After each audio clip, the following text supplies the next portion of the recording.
Yo.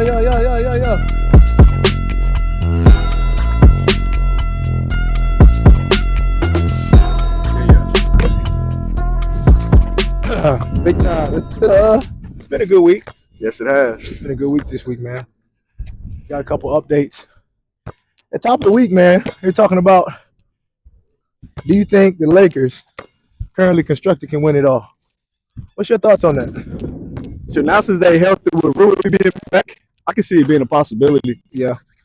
Because one thing is now he's more healthy. Now we have more defenders. Right. Only thing is really just kind of up to LeBron. Yep. LeBron stays healthy. Mm-hmm. Luka stays encouraged, stays healthy. So really, health is the only thing that's really bothering us. I know I brought that up a lot, but that's just really the biggest thing because I see what the Lakers did to OKC yesterday. Right. And that's with the healthy squad. So, True. Hey, sky's the limit with them. True. I agree. Yeah. Yesterday was a definitive victory. I think, yes, Lakers currently constructed can win the championship. I think it's brilliant what they accidentally did, just because I don't know if it was fully intentional. Yeah. But I do know that they had a defensive mind first. Mm-hmm. But I think that they might not have anticipated, when you have that much defensive focus, LeBron might not be enough electricity to win the championship himself. Yeah. So now you bring another electric component in, like Luka, to electrify the offense. So you have two big, strong pillars who are generating so much power that now you have the offense so already pretty much tied up. Mm-hmm. And if you have performances by Austin Reeves, which he's been super consistent lately, going off. Rui, to your point, going off. Dorian Finley-Smith, encouraging him to shoot more. He's got a good shot. Gabe Vincent looking like he's back in Miami, baby. Yeah. Hey, he's back there from the corner again. You feel me? Nah, for real. And so you got guys contributing. That's dangerous when you have the others who you're going to have to sacrifice and leave open when they're also hurting you. Where are you going to stop the bleeding? And then because they have focused so much on constructing their defense first, now the back end is already covered. And so any inefficiencies that you're going to see from Luka, outside of fatigue on the team, which is what I think we see when they do actually take those L's. I think we see them just tired. But I think any of inefficiencies from the aspects of LeBron and Luka can be covered up because you got a Gabe Vincent defensive guy. You got a Dorian Finley-Smith defensive first guy. You got a Jackson Hayes defensive first guy. Gabe Vincent defensive first guy. Austin Reeves play good defense. Rui Hachimura defensive first guy. You see what I'm saying? You got all these defenders. Man, it's a recipe for success in my opinion. But we did see Golden State. They're also a very unique dynamic of energy. Yeah. What you think about them? Golden State, man. So that number 2, Pajimski. Oh, I'm very I have high praise for him, bro. I do too, man. Because the thing is, he knows how to hoop. He does. He can shoot that ball, man. He's like another little baby Steph Curry that's out there. Yeah, man. And honestly, that makes a big difference. It does.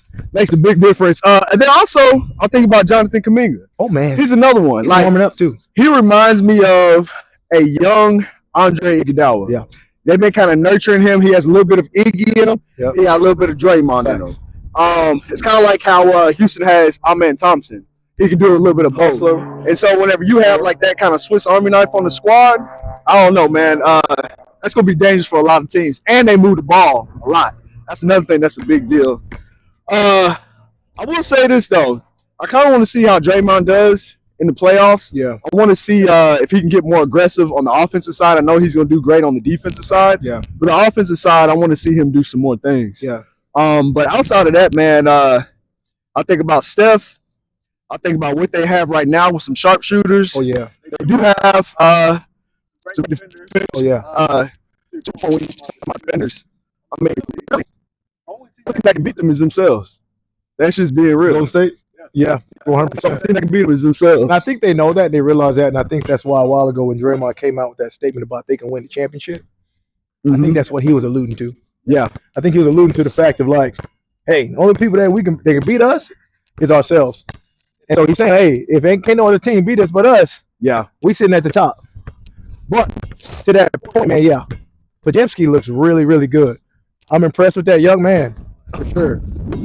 Yeah, I think Kuminga has some really good size, and I started looking at the size of the Golden State Warriors, and I think what we're also seeing with the Lakers that is showing that it's very effective is size consistency across the board, being a big team and not necessarily just having bigs. Yeah. And I think the Lakers are showing like we can still dominate and win by being a big team, because maybe we don't have a bunch of 7-plussers. However, we got a bunch of 6'8", 6'9", 6'10", 6'11", 6'7" across the board. Yeah. And so, yeah, one-on-one down at the 5, we may not be towering over anybody. But can your 3 out-rebound mine? Can your 4 out-rebound mine? Can your 2 out-rebound my 2 guard? Right? And I think that's different. We're seeing a group team effort on the glass. Same thing with Golden State. You got Jonathan Kuminga, got some good height. Moses Moody got some good height. He's another sleeper. He's been shooting them threes a lot lately. He's another sleeper for real. You got Buddy Hield, who will put 18, 20 on you on a good day. You know what I mean? And you still have Gary Payton, the defensive first guy. He sets the tone. You got Draymond, who's also a tone setter. You still got Looney, who's always a solid piece on the team. You got Q Post, who will come in and really hit a clutch 10 to 12 points for you. Yeah, he's quiet with it. He's like, they are triple teaming Steph now. Everybody else might have went cold. Now they throw Q Post in fresh off the bench.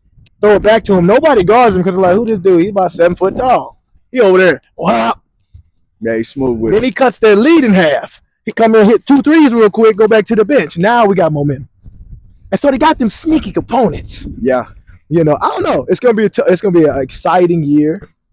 And they just had a big stretch, man. How you feel about that stretch they just had going through the Lakers, Denver, and then Houston? I think they took the L to Houston, but yeah, they took the L to Houston. But everything that I saw against the Lakers is everything that I already knew they would already have. Right. I don't know. I think about a couple of things. So I feel like the Nuggets, when they played against the Nuggets, they did good against the Nuggets. But the only thing that I want to see is how are they going to play if Jamal Murray gets back. I want to see the health of Jamal Murray and a fully loaded Nuggets team, and then kind of like assess what I see from Golden State. But because they move the ball so good, everyone's always moving around and everything, that makes them a very dangerous squad, man. When they played against Houston has a lot of talent, but they're also coached up.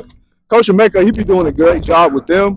So, but at the same time, I feel like if they met Houston in the playoffs, I feel like experience would still beat Houston. Yeah. That game, whenever they played Houston, I mean, Steph was like 1 for 10 from the field. So I mean, who knows? I feel like right now they have the momentum despite that loss against Houston, but I think it's still going to come down to who can stay healthy. Yeah, who can stay healthy, because everyone's competing for a playoff spot right now. Everyone's looking kind of good right now too. So I don't know. I kind of like what I see overall in Houston though, because they started the beginning of the year the way they did, being number 1, number 2 seed. For sure. They can move the ball really good. They got scorers. They got defenders. They have everything they need. And I also liked how they have Steven Adams on the team to kind of like keep the nucleus of everything kind of poised, you know, despite in frustration. Them having that and a good coach, they low-key outside of OKC in the West, they had the most talent. That's just what I'm looking. I'm looking at a mature Dylan Brooks too. That's another thing. I'm looking at that. Looking at a seasoned Jalen Green. Dylan Brooks. Yes. Coach Dylan Brooks. I think he's being coached by a guy he respects. Yes. By another big dog. You know what I mean? And unfortunately, sometimes it's very challenging to coach a dog if you don't garner their respect. As far as in order to, they feel like they can take your leadership, and it shouldn't always necessarily be like that's just the way that it is. You know what I mean?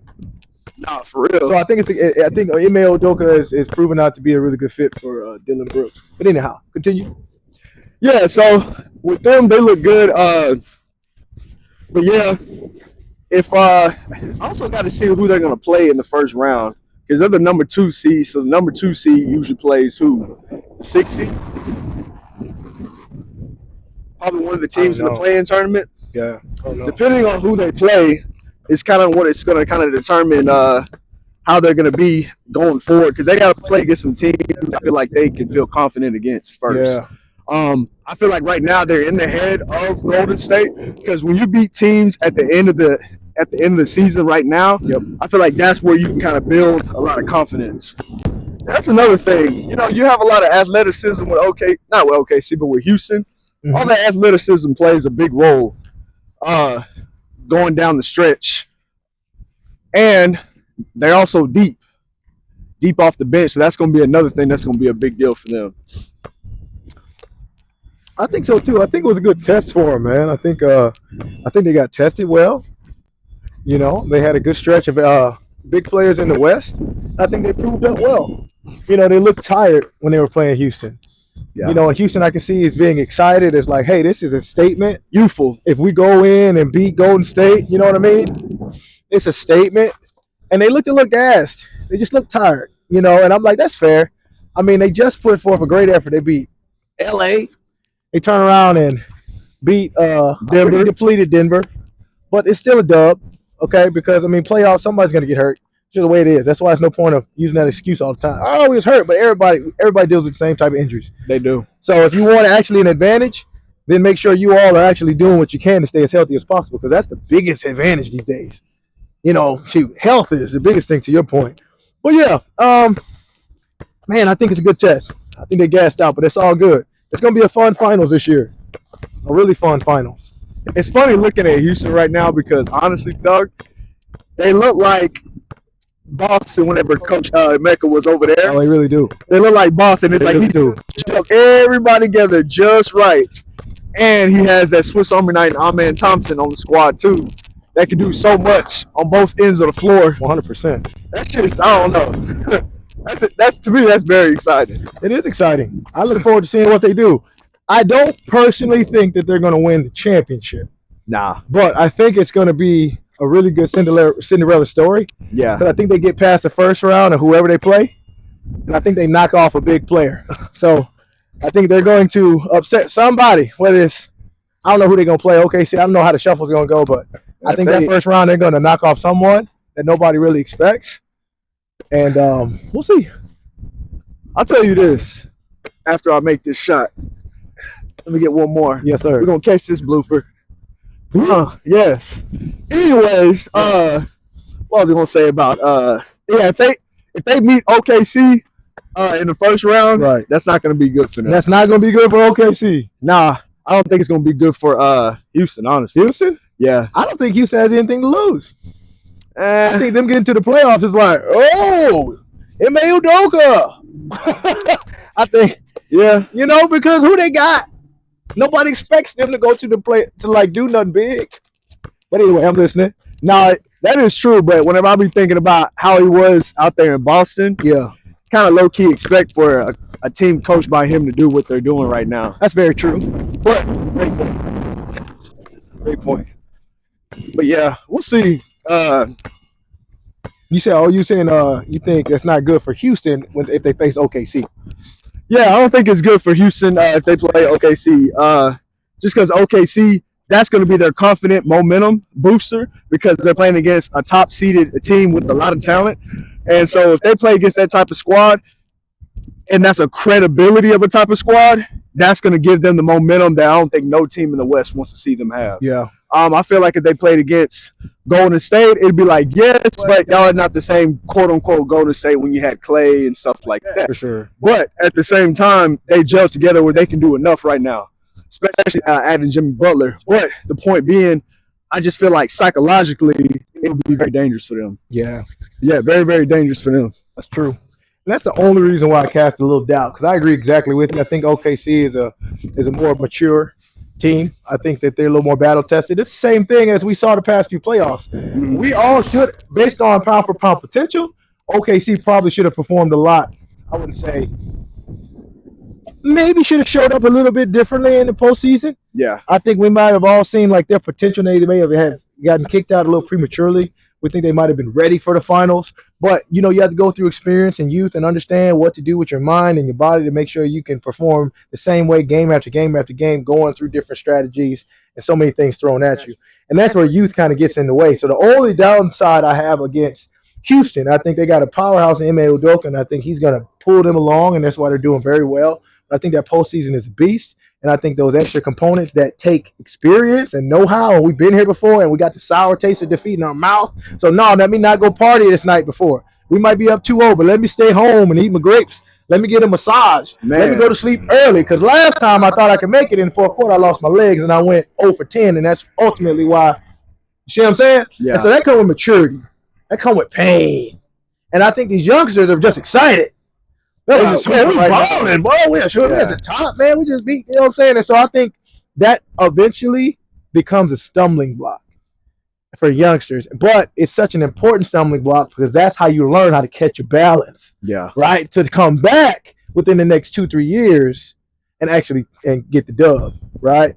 But I think, OKC will be a big test for them. What else we got? We got the NCAA doing a lot of things right now. Got the Final Four just wrapped up this weekend. I still can't believe Duke lost. You see Duke, man, they lost in that final minutes to Houston, man. Talk about it. Oh, man. You know, it's crazy because they was up the entire game, and then they ended up choking. I kind of feel like, I feel like they got a little lackadaisical in the last 3 minutes of the game. Yep. They was throwing too deep of passes every time they was trying to get it to the next man just to get it down the court. Yep. And so, what's it called? Not Florida, but I can't think right now. You got Duke and Houston.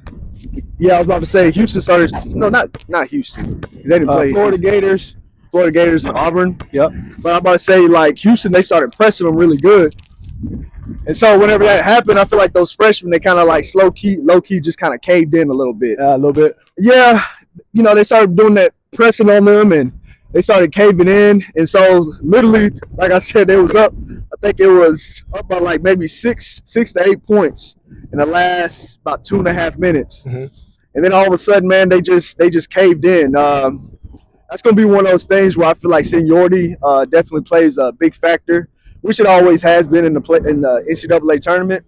Those seniors for Houston really stepped up. They got some great guards, man, and they swarm. I mean, kind of like with Florida and Auburn. They like Florida swarmed Auburn. Like I'm talking about like some bees, man, just swarming them. Oh yeah. And now you have 2 defensive teams that are playing in the championship game tonight. Watching Houston, they got some dogs. Oh yeah. They have more talented dogs than Florida, but Florida has efficient dogs. So like with Houston, they have some great guards that can shoot the ball really good. They got great defenders, but they're athletic, so they can jump. They can move a little bit faster. Florida kind of has a similar thing with Walter Clayton. Mm-hmm. Like they have the same type of scenario, but the only difference is with Florida, they're a little bit slower. They're longer, but they're a little bit slower. They have great defenders. They swarm good, but they're just a little bit slower in what they do. So I feel like what we've seen in Houston and Duke will literally be like Florida and Houston tonight. And I feel like Houston's going to be the one taking it home. Think so? Yeah, I think so. I think they have just a little bit more firepower when it comes to athleticism, which makes a big difference. I agree. That would be my pick. I grew up a Florida Gator fan, though. Really. But, I mean, looking at Houston and how they play with that energy and that skill set, somebody's got to win. Hopefully the best team takes it home. But we'll see. It's going to be exciting either way. That guard for Florida, you know who he reminds me of? Ooh. Clayton. And he like the thing is that they let him shoot the ball. Like usually in basketball, it's very team effort oriented. In college basketball, there's not too much individual, but like literally they be looking for him. Yeah. Jamal Murray. Yeah. If you watch him, like he makes a lot of contested shots. I feel like that's gonna be clutch tonight too. Ooh, you know what? I said Houston. That's a bad boy, dog. He really is. And he too is a senior too. You know what? Them contested shots, I'm gonna flip it. Only because of the fact that I saw what he did against Auburn, and I've been seeing him consistently in the tournament doing what he's doing. I think Florida can do it. But yeah, defense wise, they're gonna have to keep up with Houston's athleticism. Hey, I'm just being honest. They're gonna have to keep up with them, dog. Best team gonna take it. Yep. Best team gonna take it. Best team gonna take it. That's the beauty of it. 1 versus 1. Yeah. It's 1 versus 1 today. Who gonna take it? In order to be the best, you got to beat the best. So Nah, for real. We'll see. It's gonna be exciting. I think they both 35-4 too. Huh? I said I think their records are both 35-4 too. Oh yeah. Yeah. I think that's kind of cool. Yeah. True number ones battling it out. Hell yeah. Run that back.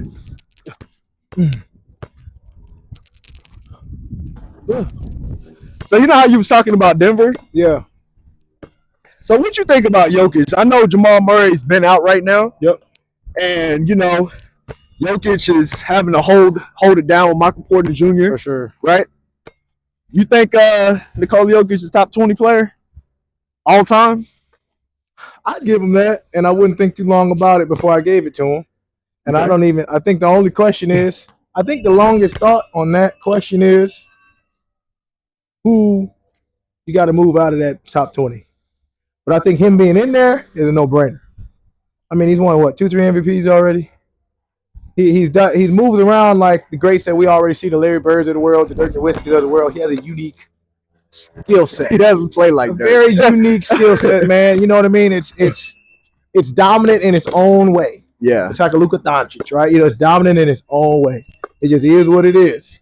Y'all mean, you know what I mean? Yeah. He gonna skyhook you to death. Yeah. Yeah. You know what I'm saying? Shaq, he gonna slam, he gonna dunk on you to death, and he gonna break the hoop on your back. That's just what he does. And so Jokic is like that, man. He's like a big polar bear with a guard bag. I was thinking about right. I was thinking I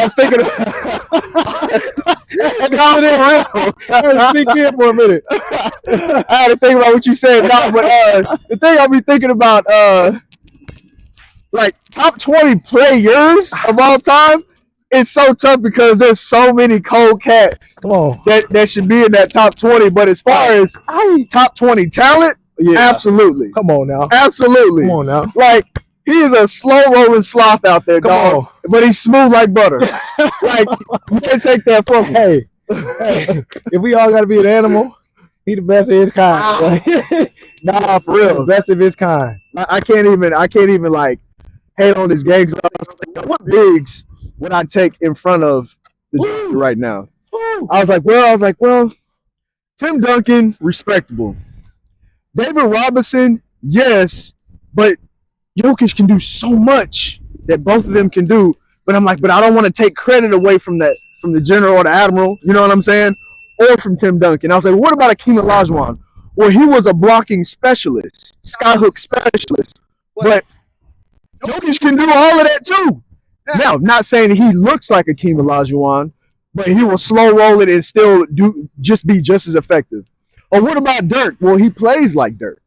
So I can't say that either. And I'm thinking, well, what other ones? We got Shaq. Well, Shaq is he's one of his own kind, so he gonna be in there regardless. And so that's bigs. And then you want to talk about just players in general. Well, you got your Kobe's, you got your Bronze, you got your T-Max. You know what I'm saying? Right. You got those. You got your AIs, Yep. right? You got all of them up in there. But when it all comes down to it, even if I try to slice the cake a different way, the Joker's still up in there. He definitely top 20. I would like to see him win another championship. I really would. I would too. I would. But overall, he's already a Hall of Famer anyway. He's already Already. freeze frame. Yeah. He has everything. I mean, the other day he just dropped over 60 points. And see, the thing is, like I don't. You can't Wasn't that a just 60-point triple dub? you can't just overlook that. You can't. You know what I'm saying? You can't just do that. Because then you say, okay, well, he only scored 60 points, but he ain't getting nobody involved. Yeah. What? Can't say that. Mm-mm. Oh, well, he ain't protecting it and crashing the glass. Can't say that. Nope. He did everything. And he didn't have to get 60 to do it. Come on, man. Come on, A man. 7 foot Luka is what we looking at. That's what we looking at. A 7 foot Luka, bro. That's it. That's man, that's just crazy to me. Right? It's wild to me, man. Man. But that's him. He's cold. We got Colorado had they pro dated this week too, didn't they? Yeah, that they did. That they did. Man. How you think everything fared out? I think it fared out real well. Shout out to all those seniors that got that exposure. Yeah, man. You know, I was thinking about what Shedeur was talking about, bro, when he was saying, hey, the reason why I didn't even want to go to the combine was because, one, my brother wasn't there, and two, a lot of my teammates wouldn't be able to be there either. So us having that pro day, that allows for everybody literally to just, all 32 teams to just come and watch them play, watch them practice, watch them do what they do. You know, shout out to Jimmy Horn. He had a great combine, but then again, he had an excellent. I hope him and Shedeur end up being on the same team. But anyways, though, I really am proud of him because of the fact that he had a great not only pro day, he had a great Senior Bowl too. Yeah.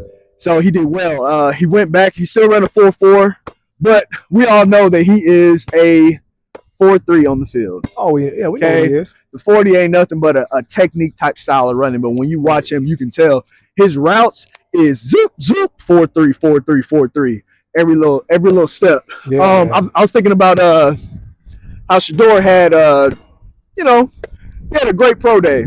I know they talk about how his passes isn't as strong. It's a little wobbly. Well, first things first, his passes are only going to get better when he gets more comfortable with an NFL football. It's a different feel to it. That's number one. Number two, I don't know any quarterback that was no one overall pick or a top pick where it's like, hey, they have to have the strongest arm in order to be a top pick. It's not always like that. No. I mean, last time I checked, Tom Brady, they quote unquote said he doesn't have the strongest arm in the world, but he has like what 6, 7 Super Bowls. Come on now. So, and the reason why I bring him up is because he was mentored by Tom Brady. Right. If anything, whenever I look at these teams, dog, I'm like, y'all should be trying to get Shedeur out of all people. I mean, come on. I just don't like how they be trying to. I don't like how they be trying to hate on that boy. I don't like it either. I don't like it. But yeah. But back to the pro day though. Everyone did good. Even LeJontay Wester, he's another one. Like he's sneaky. Man, you know who he reminds me of? Some size on him, man. He gonna be all right. He reminds me of a Torrey Holt or Isaac Bruce. Yeah, 100%. You remember whenever Peyton used to slice and dice with them boys, and then Kurt Warner used to, come on, dog. Like Kurt Warner and Torrey Holt, boy. Man. Shit. Isaac Bruce. Yeah, that was the Rams. Yeah, not Peyton Manning. But, yeah, that's exactly who it reminds me of, like one of those types. I know they probably look at him kind of like a Tavon Austin. He has that type of speed like Tavon Austin.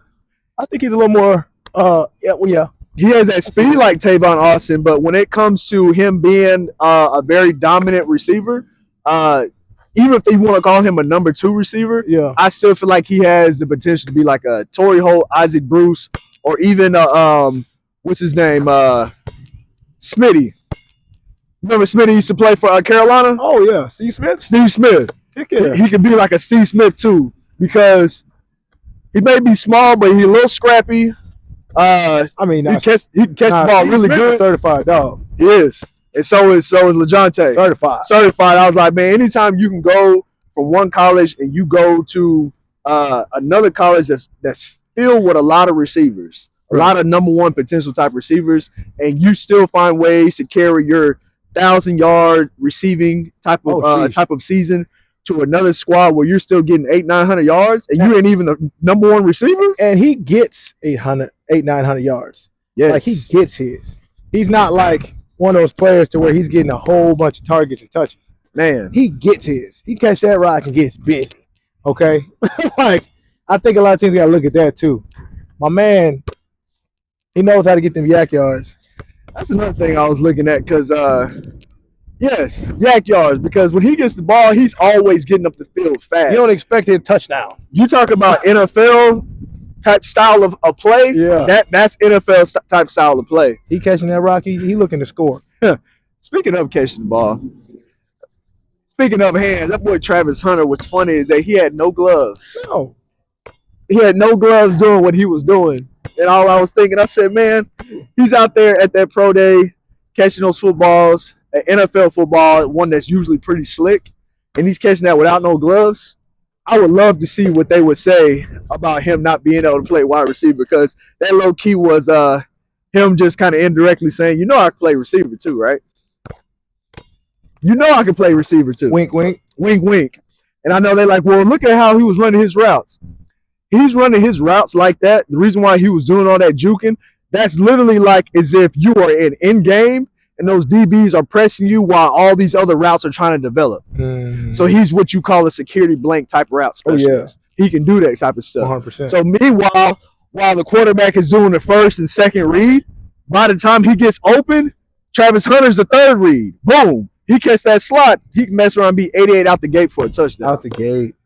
That's the thing that's interesting to me.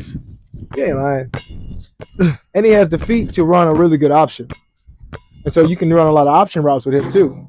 Yeah, you can. You know, and he has the feet. And as a third option, he can be running his option, and then you can make your check downs, and you can pretty much always count on the fact that he's going to have some type of separation or something going to provide you with a window to catch the ball.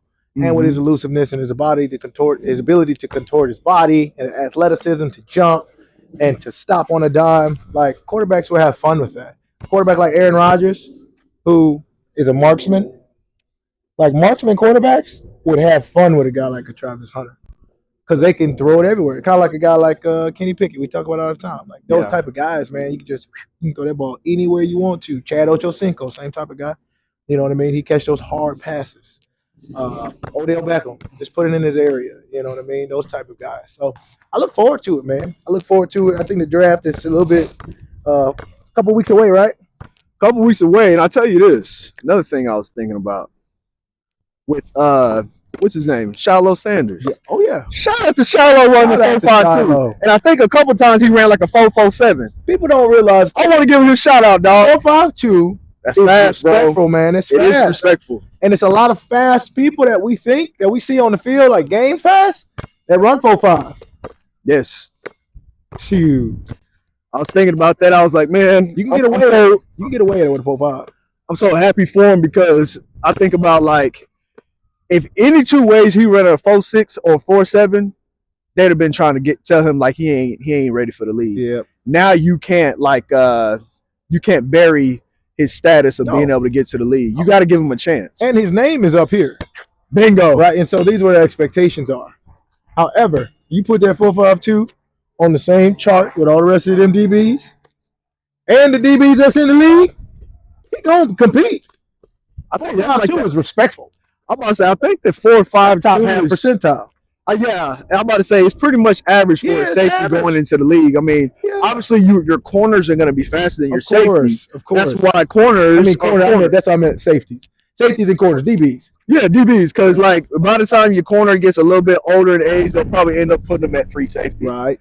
But as long as they got their speed, they're going to be at corner. But if you're a true safety, you're just a true safety. Oh, I'm thinking he playing corner. Right. I'm thinking at safety. Game over. 4.52. Come on. 4.52. That's all you need. That's solid. That's all you need. Yes, dog. 4.52. All you need at safety. Yes. You just need to catch up, and you already got the angle. If you got good angles and instincts, you'll look like a 4.4 out there running 4.52. Yep. And he already got that Bob Sanders in him. You feel me? He already Bob got that Sanders, that headhunter. You know what I'm saying? That snot on he already got that in him. And I know, like, well, you can't hit the receiver like that no more. You can if it's they catching the ball and you end up having to tackle them whenever you need to. Right. You can still put that hat on them. Obviously, you can't lead with the crown, but you can still show them that your presence is made. So I see that as a big deal. Big deal. Yeah, he's gonna be just fine. But yeah, and then you got Will Shepherd too. I mean, it's funny because like Colorado got a lot of sneaky talent that's going into the league this year. A lot of sneaky talent. And I think when it all comes down to it, a couple of them are going to end up playing on the same squad. I really think so. I think so too. I think if somebody drafts any one of those guys, they're going to and they invest in them. Yes. Yeah. I think if the team that drafts Shedeur is actually invested in him, I think you go get his buddies. Even guys that may not get drafted, right? It might be a couple guys that he played with that didn't get drafted. Maybe some guys coming out of Jackson State. You know what I mean? You never know. Maybe some guys, it's like if you invest in a guy and you take his feedback, like, hey man, I got an ex-teammate, free agent, give him a shot. Let's say the Giants really do draft or the Browns just finally just say, you know what, this is too good to pass up on, and we're gonna draft Shedeur. I think they're gonna end up drafting one of those receivers to go with them too. And I don't know why I had this feeling it's gonna be Jimmy Horn. You think that, or you think Shiloh? I think it'll be a receiver. You think it? Yeah, okay. Yeah, you think a team use a later pick on a receiver? I think Shiloh's gonna be a third rounder. Yeah, second and third rounder respectively, which is great. That's what I'm saying. Which is really good. That's what I'm saying. Mess around, get on a good team. Now, I think Shiloh looks like a Baltimore Raven. Shiloh look like a Baltimore Raven. That's a good point. He does. Yeah, he looks like a Baltimore Raven. Come on now. He looks like a Baltimore Raven because he fits that mold of headhunter. Right. And that I feel like if any team will kind of nurture him into his greatness, it's gonna be that squad right there. Yeah, he fits that persona. Baltimore Ravens persona. Yeah, he's gonna be nice with it. Yeah, I just really hope. I really hope that wherever Jimmy Horn goes or whatever Shedeur goes, Jimmy Horn goes with him, because I feel like that's gonna be a really good combination. Because Jimmy, he's a speed specialist, but he can run that. He can run that whole route tree too. I mean, here's the thing, Jimmy. He's a play now guy. Yes, because he's gonna be a punt return specialist. He's gonna be a kickoff return guy. Like, he's a play now guy. He's gonna be your gunner. You know what I mean? Like, guys like that with that kind of speed, athleticism, they can hit the field quick, especially fresh and young, and youthful. You know, so it'd be exciting, man. It made me think about also LeJohntay West. He's another one that's a plug and play, he's ready to do his thing right now too. Punt return specialist. Yep. Probably wide receiver number 2, but not because he's not good enough to be wide receiver number 1. It's because of the fact that he could be a legit threat as a wide receiver number 2, where it's like, no, you really better not leave me open. Facts. So, yeah, they're going to be all right. And shout out to him also. He's another one that ran a 4.4. Did he? Yeah. He ran a 4.4. Jimmy Horn ran a 4.4. Yeah. Okay. They showed up. Oh, yeah. They showed up and showed out. Shedeur didn't run, did he? Nope. He don't need to. He don't need to. Tell you one thing, though. A pure quarterback, whatever speed they got is extra credit. Right, extra credit. It's like if they happen to be fast and a pure quarterback, you just got a unicorn. I was thinking about when he was throwing all his deep throws, man.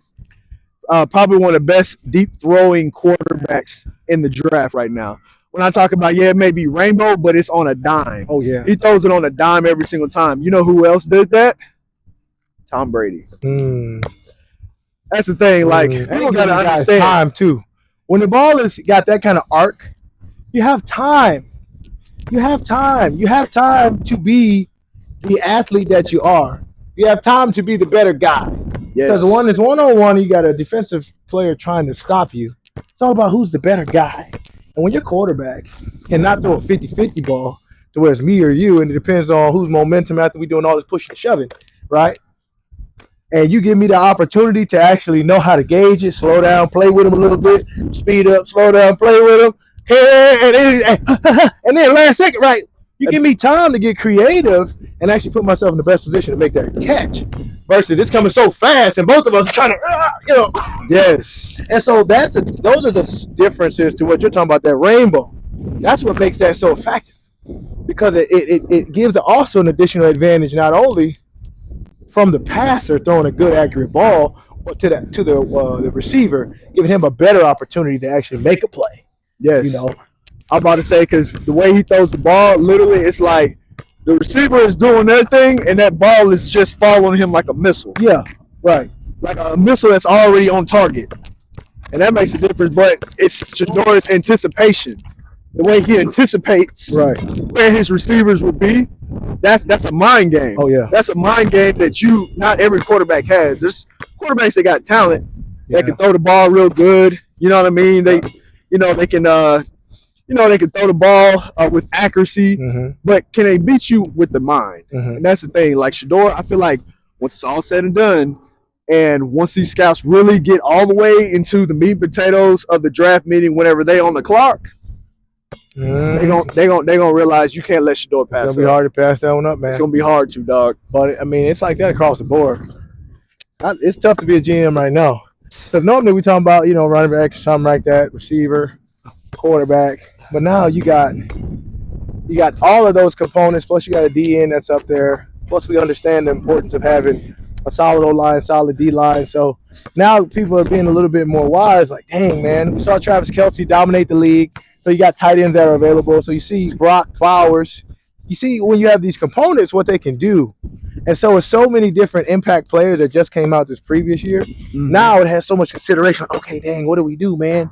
The step back of C.J. Stroud kind of also has people thinking like, okay, well, is it necessary to try to bring in a QB as the savior? Is that really realistic? You know what I mean? Because, okay, yeah, it worked out. We saw it go well, but then we also saw it, okay, sophomore step back, and that's all right. But then you also see other guys come in like a Jaden Daniels, and you're like, man, year one, he looked like, God, oof. I don't know. He looked like baby Lamar. I'm like, hey. So then it's like, dang, well, maybe we do get a quarterback because they can come in and make a first-year impact. But it's like, shoot, it's not guaranteed.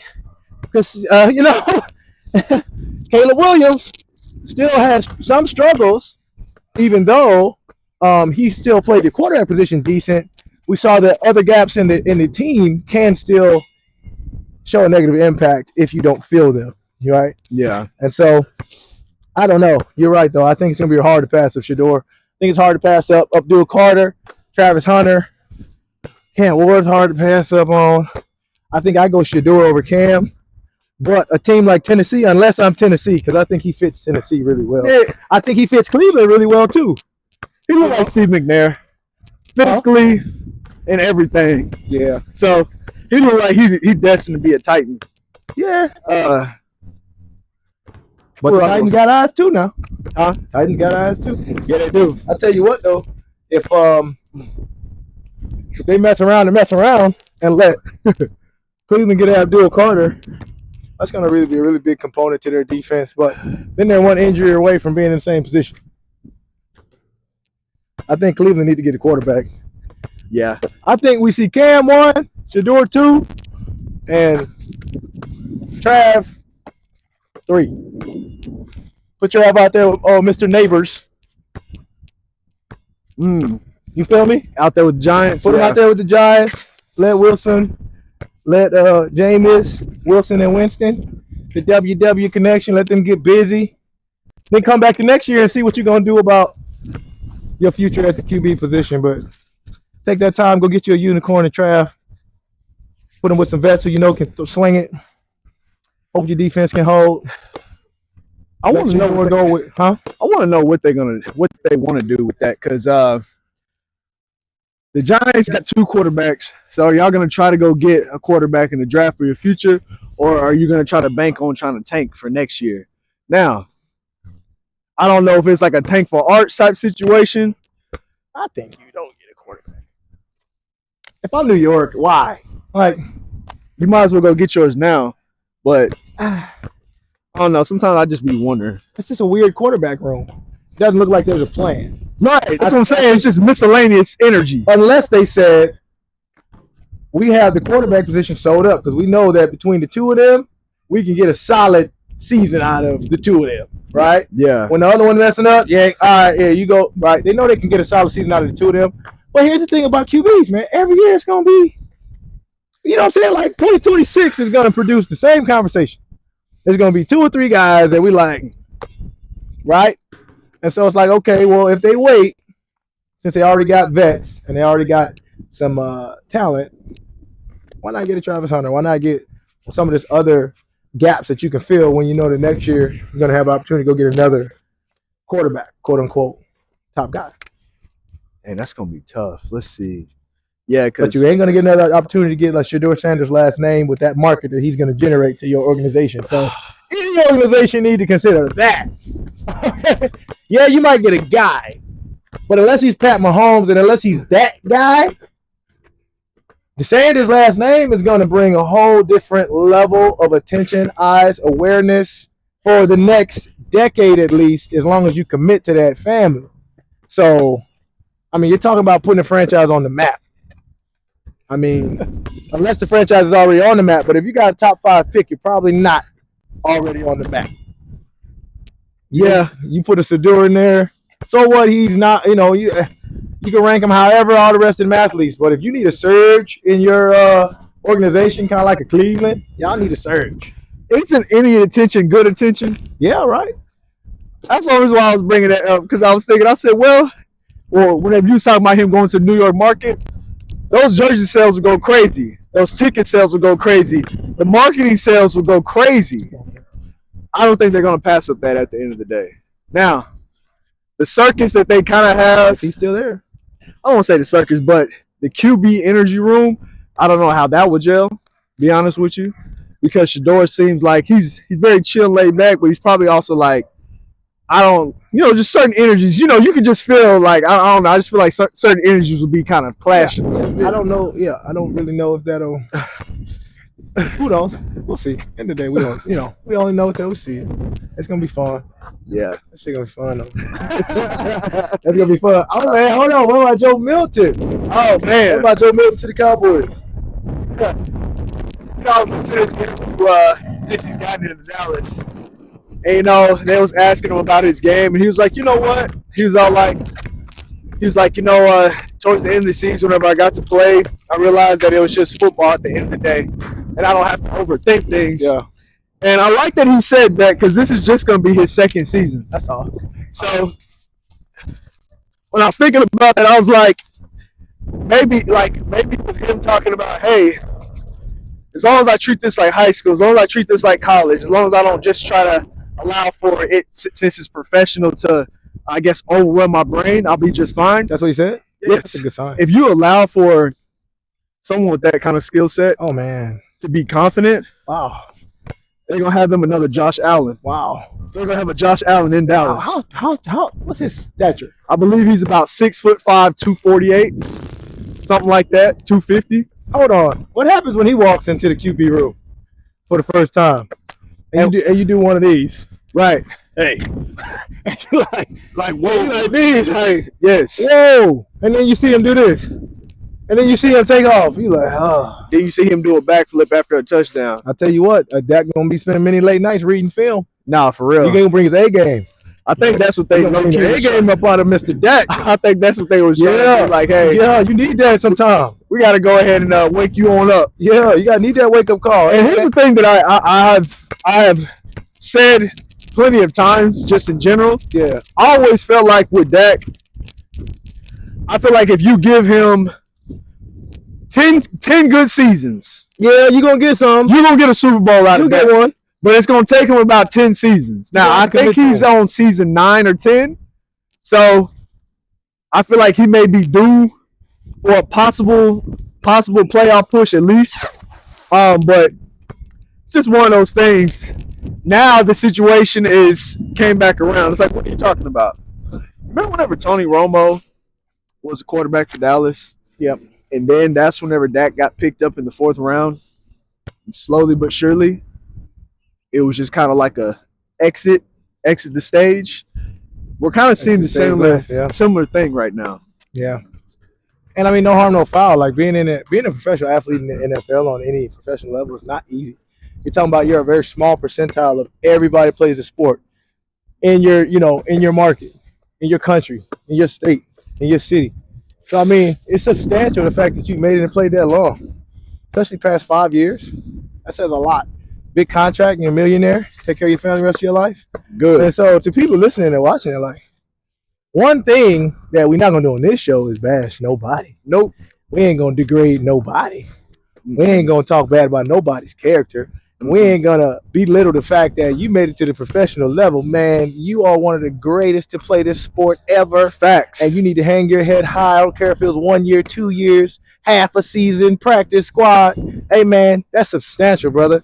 And so whether or not however your entry and exit to the sport is, it's still, man, it's